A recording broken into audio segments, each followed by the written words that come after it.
ভুটানের উপর চীনের নজর থাকার খবর সামনে আসার পরই আরও সতর্ক ভারতীয় সেনা।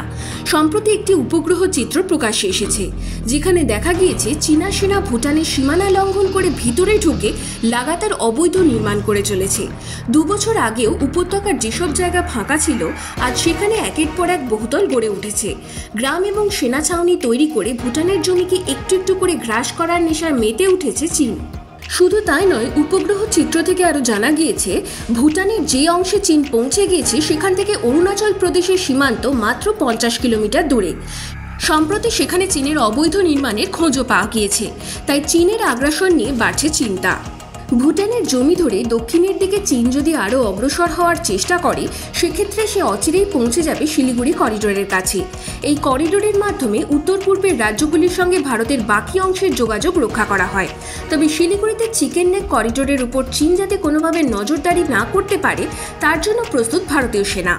শনিবার বিজয় দিবস উপলক্ষে ফোর্ট উইলিয়ামে এক অনুষ্ঠানে হাজির হয়ে পূর্বাঞ্চলীয় সেনা কমান্ডার লেফটেন্যান্ট জেনারেল রানা প্রতাপ কলিতা স্পষ্ট জানান, চীনকে রুখতে ভারত সব দিক থেকে তৈরি। যেখানে চীন, ভুটান এবং ভারতের জমি ও সেনারা মুখোমুখি জায়গায় রয়েছে, সেখানে নিজেদের প্রস্তুতি আরও জোরদার করছে ভারত। এদিকে সম্প্রতি বৌদ্ধদের একটি বিশেষ অনুষ্ঠানে যোগ দিতে শিলিগুড়িতে আসেন দালাই লামা। শিলিগুড়ি থেকেই চীনকে নিশানা করেন তিনি। বলেন, আমাদের দেশে আমরা শরণার্থী, কিন্তু ভারতের স্বাধীনতা রয়েছে। শিলিগুড়িতে এসে চীন সম্পর্কে তার মন্তব্য বর্তমান পরিস্থিতিতে যথেষ্ট তাৎপর্যপূর্ণ বলেই মনে করছেন অনেকেই। Bureau report, Bengal hour.